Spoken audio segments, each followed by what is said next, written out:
Hello everyone, welcome to EMF academy YouTube channel. ఈరోజు మనం రిపీటెడ్గా ఎగ్జామ్లో అడిగే మోస్ట్ ఇంపార్టెంట్ ఎంసీక్యూ నేర్చుకుందాం విత్ ఎక్స్ప్లెనేషన్. ఇందులో నేను ఇంగ్లీష్ మీడియం మరియు తెలుగు మీడియం ఇద్దరికీ అర్థమయ్యే విధంగా వివరించడం జరిగింది. First question, of the following, which is an insulating material? Insulating material అంటే ఇన్సులేటర్స్ అంటే ఏంటి? తమ గుండా విద్యుత్తును ప్రవహింపచేయలేని పదార్థాలను ఇన్సులేటర్స్ అంటారు. The materials that do not allow electricity to pass through them అంటే తమ గుండా విద్యుత్తును ప్రవహింపజేయలేనివి. ఇక్కడ మనం చూసుకున్నట్లయితే ఆల్ మెటల్స్ ఆర్ కండక్టర్స్ అంటే మెటల్స్ అన్నీ కూడా వాహకాలే. ఇక్కడ ఇవన్నీ చూసినట్లయితే కాపర్, గోల్డ్, సిల్వర్ ఇవన్నీ మెటీరియల్స్. కాబట్టి పేపర్ అనేది ఇక్కడ insulator. Next question, with rise in temperature the resistance of semiconductors. Temperature కనుక పెంచినట్లయితే రెసిస్టెన్స్ ఆఫ్ సెమీ కండక్టర్స్ యొక్క రెసిస్టెన్స్ అనేది ఏమవుతుంది అని క్వశ్చన్. ఇక్కడ ఇది తెలుసుకునే ముందు మనం ఒక కాన్సెప్ట్ తెలుసుకుందాం. టెంపరేచర్ అండ్ రెసిస్టెన్స్కి మధ్యలో రిలేషన్ ఉంటుంది కాన్సెప్ట్. అదే టెంపరేచర్ కోఎఫిషియంట్ అని ఉంటుంది. టెంపరేచర్ కోఎఫిషియంట్ ఇది మూడు రకాలు. ఒకటి పాజిటివ్, ఇంకోటి నెగిటివ్, మూడవది జీరో. పాజిటివ్ అంటే టెంపరేచర్ పెరిగినా తగ్గినా రెసిస్టెన్స్ కూడా పెరుగుతుంది తగ్గుతుంది, అంటే అనులోమానుపాతంలో ఉంటుంది, proportional. Temperature is directly proportional to resistance అంటే టెంపరేచర్ రెసిస్టెన్స్ అనేది అనులోమానుపాతంలో ఉంటే అది positive temperature coefficient. Negative temperature coefficient అంటే temperature inversely proportional to resistance అంటే విలోమానుపాతంలో ఉండాలి రెసిస్టెన్స్. అంటే టెంపరేచర్ పెరిగితే రెసిస్టెన్స్ అనేది తగ్గాలి, అదే ఒకవేళ టెంపరేచర్ తగ్గితే రెసిస్టెన్స్ పెరుగుతుంది. జీరో టెంపరేచర్ కోఎఫిషియంట్ అంటే టెంపరేచర్ మీద ఆధారపడదు అన్నట్టు. రెసిస్టెన్స్ అనేది టెంపరేచర్ మీద ఆధారపడదు, అంటే టెంపరేచర్ పెరిగినా తగ్గినా రెసిస్టెన్స్ మాత్రం కాన్స్టెంట్గా ఉంటుంది, మారదు. ఇక్కడ పాజిటివ్ టెంపరేచర్ కోఎఫిషియంట్ అనేది కండక్టర్స్లో ఉంటుంది. కండక్టర్స్ అనేది వీటిని చూపిస్తుంది. పాజిటివ్ టెంపరేచర్ కోఎఫిషియంట్ అనేది కండక్టర్స్. నెగిటివ్ అనేది సెమీ కండక్టర్స్ అండ్ ఇన్సులేటర్స్ కూడా. కొన్ని బుక్స్లో ఇన్సులేటర్స్ కూడా ఉంటుంది, ఇన్సులేటర్స్ కూడా పెట్టాలి, ఆప్షన్లో ఉంటాయి. రెండిట్లో ఏదో చూసి పెట్టాలి, insulators and semi conductor. Zero అనేది కొన్ని స్పెసిఫిక్ అలాయ్స్ ఉంటాయి, వాటిని మనం రెసిస్టర్స్ తయారు చేయడానికి ఉపయోగిస్తాం. ఎందుకంటే రెసిస్టర్స్ అంటే ఏంటి, టెంపరేచర్ పెరిగినా తగ్గినా కాన్స్టెంట్గా ఉండాలి రెసిస్టెన్స్ అనేది దాన్ని. కాబట్టి రెసిస్టర్స్ తయారీలో zero temperature coefficient materials use చేస్తాం. జీరో టెంపరేచర్ కోఎఫిషియంట్ మెటీరియల్స్కి ఎగ్జాంపుల్ అనేది మ్యాంగనీన్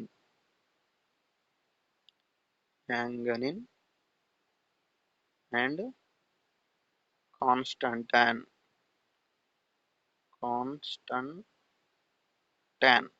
ఇది గుర్తుపెట్టుకోవాలి. ఇక్కడ మనం చూసినట్లయితే రైజ్ ఇన్ టెంపరేచర్ అంటే టెంపరేచర్ పెరిగింది. సెమీ కండక్టర్స్లో రెసిస్టెన్స్ అనేది ఏమవుతుంది, సెమీ కండక్టర్స్లో నెగిటివ్ టెంపరేచర్ కోఎఫిషియంట్ అని చెప్పి, అంటే టెంపరేచర్ పెరిగితే రెసిస్టెన్స్ అనేది తగ్గుతుంది. కాబట్టి డిక్రీజెస్ ఇది right answer. Next question, which of the following materials has a negative temperature coefficient of resistance. ఇంతకుముందు చెప్పుకున్నాం నెగిటివ్ అంటే ఏంటి, టెంపరేచర్ పెరిగేది అంటే రెసిస్టెన్స్ అనేది తగ్గాలి. ఒకవేళ టెంపరేచర్ తగ్గితే రెసిస్టెన్స్ పెరగాలి, అంటే విలోమానుపాతంలో ఉండాలి. విలోమానుపాతంలో ఉంటుంది నెగిటివ్ టెంపరేచర్ కోఎఫిషియంట్ అంటే. ఇప్పుడు ఇక్కడ నెగిటివ్ టెంపరేచర్ కోఎఫిషియంట్ దేనికి ఉంటుందని చెప్పినాం, ఇన్సులేటర్స్ అండ్ సెమీ కండక్టర్స్. ఇక్కడ సెమీ కండక్టర్స్, ఇన్సులేటర్స్ ఏమన్నా అన్ని కండక్టర్సే. కాకపోతే ఇక్కడ ఒకటి కార్బన్ అనేది కండక్టర్, కాకపోతే ఇది నెగిటివ్ టెంపరేచర్ కోఎఫిషియంట్ అనే ధర్మాన్ని పాటిస్తుంది. నెగిటివ్ టెంపరేచర్ కోఎఫిషియంట్ను చూపిస్తుంది కార్బన్ అనేది. ఇది ఇంపార్టెంట్, ఇట్లా స్పెసిఫిక్గా ఉండేటి ఇలాంటివి అడగడానికి ఛాన్స్ ఉంటుంది. Carbon. The filament of an electric bulb made of, filament అంటే తెలుసు లోపల బల్బ్ లోపల ఫిలమెంట్ దేంతో తయారు చేస్తారు అని ఉన్నది ఫిలమెంట్. టంగ్స్టన్ దీన్ని లాటిన్లో వోల్ఫ్రమ్ అంటూ డబ్ల్యూతో చూపిస్తారు. డబ్ల్యూ డబ్ల్యూతో చూపిస్తారు tungsten. With rise in temperature the resistance of pure metals, ఇంతని చెప్పుకున్నాం. మెటల్స్ అంటే ఏంటి? కండక్టర్స్ కదా. కండక్టర్స్లో ఏముంటుంది? పాజిటివ్ టెంపరేచర్ కోషియంట్, అంటే టెంపరేచర్ అనేది రెసిస్టెన్స్కు అనులోమానుపాతంలో ఉంటుంది. అంటే టెంపరేచర్ పెరిగితే రెసిస్టెన్స్ కూడా పెరగాలి. రైజ్ ఇన్ టెంపరేచర్ అంటే రెసిస్టెన్స్ పెంచడం, అంటే టెంపరేచర్ పెంచడం. రెసిస్టెన్స్ ఏమైతే అది కూడా పెరుగుతుంది, అంటే ఏంటి? Increases. Next question, Ohm's law is not applicable to. Ohm's law అనేది, ఓమ్స్ లా మన దాంట్లోనే ఉంటుంది డెఫినేషన్లోనే. When physical conditions and temperature are constant అని ఉంటుంది లాస్ట్లో. అంటే ఏంటి? టెంపరేచర్ అనేది కాన్స్టంట్గా ఉండాలి. టెంపరేచర్ కాన్స్టంట్గా ఉన్నప్పుడు మాత్రమే ఓమ్స్ లా అనేది అప్లికేబుల్ అవుతుంది, అంటే అనువర్తించడం జరుగుతుంది, అంటే పనిచేస్తుంది అన్నమాట. ఇవన్నిట్లో ఎక్కడ అంటే వాక్యూమ్ ట్యూబ్స్లో అనేది టెంపరేచర్ అనేది కాన్స్టంట్గా ఉండదు, కాబట్టి టెంపరేచర్ వాక్యూమ్ ట్యూబ్స్ అనేది answer. If A wire conductor of 2 ohm resistance is doubled in length, the resistance becomes, ఒక వైర్ ఉంది ఇంత, దీనికి 2 ohms 0.2 ohms రెసిస్టెన్స్ ఉంది. దీన్ని డబల్ చేసినాం అంటే ఇంకొకటి వైర్ మళ్ళీ ఇంతదే దీనికి జాయింట్ చేసినాం అన్నట్టు, అంటే దీనికి కూడా 0.2 ఉంటుంది, 0.2 ohms. డైరెక్ట్గా చెప్పవచ్చు మనం, డబుల్ కాబట్టి డబుల్ అని. అట్లా కాకుండా ఫార్ములా ప్రకారం అయితే రెసిస్టెన్స్ R ఈక్వల్ టు రో L/A, ఇది ఫార్ములా. ఇది స్పెసిఫిక్ రెసిస్టెన్స్. రో అంటారు దీన్ని. రో అంటే స్పెసిఫిక్ రెసిస్టెన్స్, లేకపోతే రెసిస్టివిటీ అని కూడా అంటారు దీన్ని. దీని గురించి తర్వాత తెలుసుకుందాం. ఎల్ అంటే length of the conductor. Area A అంటే cross section of the conductors. Cross section అంటే తెలుసు కదా, ఇట్లా వైర్ అని అనుకుంటే మనం ఇట్లా కడిగేస్తే ఇక్కడ ఉంటుంది చూడు, ఇది క్రాస్ సెక్షన్ అంటారు దీన్ని.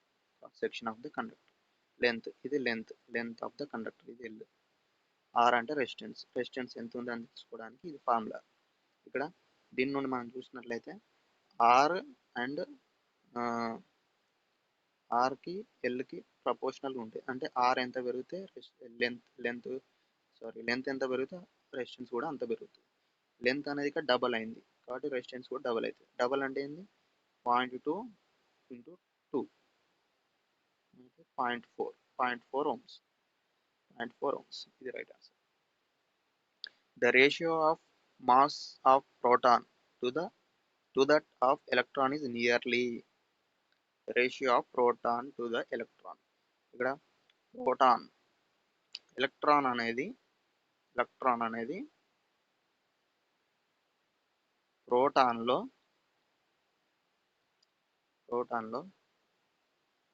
1840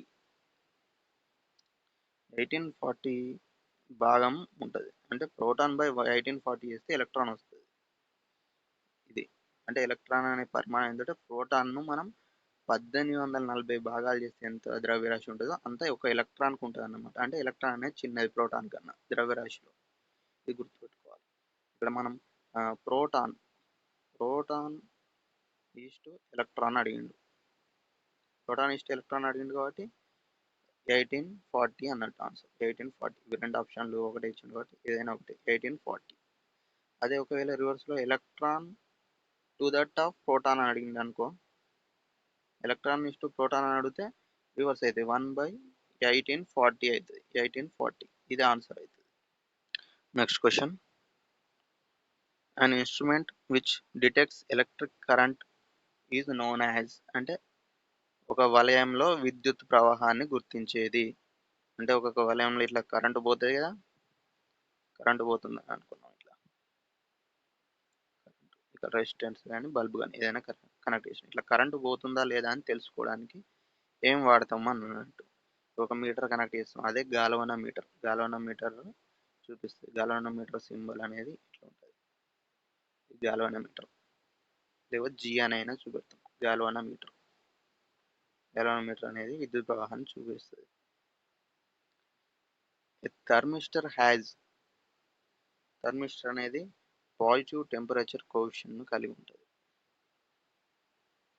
సారీ ఇక్కడ మనం చూసినట్లయితే థర్మిస్టర్ అనేది నెగిటివ్ టెంపరేచర్ కోఎఫిషియెంట్ను కలిగి ఉంటుంది, నెగిటివ్.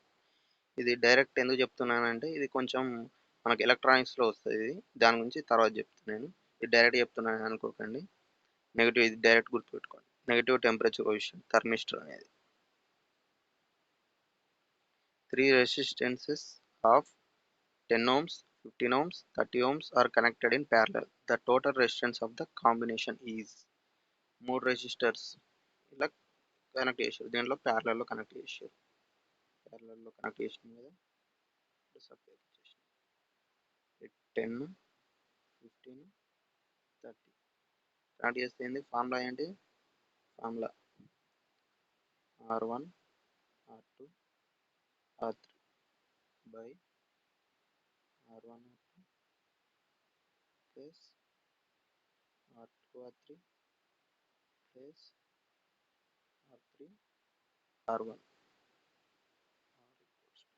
ఈ ఫార్ములాలో మనము వీళ్ళు సబ్స్టిట్యూట్ చేసినట్లయితే మనకు 5 ohms అనేది ఆన్సర్ వస్తుంది. ఇది ప్యారలల్ కాబట్టి అది సిరీస్లో అయితే తెలుసు కదా, R1 plus R2 plus R3 ఇట్లా చేస్తే సిరీస్లో వస్తుంది. ప్యారలల్లో అయితే ఇంతకుముందు చెప్పిన ఫార్ములా గుర్తుపెట్టుకోండి. In the case of direct current అనేది డీసీలో ఏమవుతాయని క్వశ్చన్స్. డీసీలో magnitude and direction of current remains constant. Magnitude అంటే పరిమాణం, డైరెక్షన్ అంటే దిశ అనేది కాన్స్టెంట్గా ఉంటుంది. Next option magnitude and directions current changes with టైంతో ప్రకారం చేంజ్ అవుతాయి. Magnitude and current changes with time. Magnitude of the current అంటే కరెంట్ యొక్క పరిమాణం చేంజ్ అవుతాయి అని ఉంది. Magnitude of current remains constant. Magnitude అనేది కాన్స్టెంట్గా ఉంటుందని ఇచ్చింది.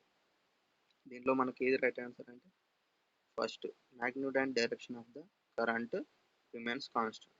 ఎట్లా అంటే మనం ఇక్కడ చూసినట్లయితే ఇట్లా సైన్ వేవ్ అంటే ఏసీ అనే సైన్ వేవ్ కదా. ఏసీ అనేది చూసినట్లయితే ఈచ్ ఇది టైంలో ఇట్లా ప్రతి టైంలో చూసినట్లయితే దీని మ్యాగ్నిట్యూడ్ అనేది ఇక్కడ ఎక్కువ ఉంది, ఇక్కడ ఎక్కువ ఉంది,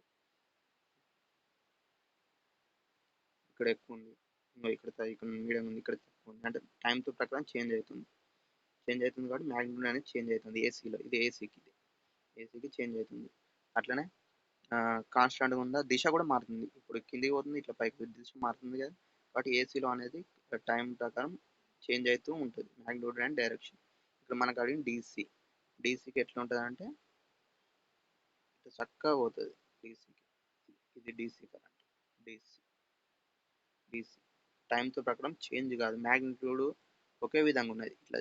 ఇట్లా కిందికి పైకి ఏం రాలేదు, చేంజ్ ఏం రాలేదు అయితే. బట్ చేంజ్ ఏముంటే టైం ప్రకారం మ్యాగ్నిట్యూడ్ అండ్ డైరెక్షన్ కూడా ఒకే దిశలో చేంజ్ కాదు. కాబట్టి డీసీ అనేది magnitude and direction of current remains constant.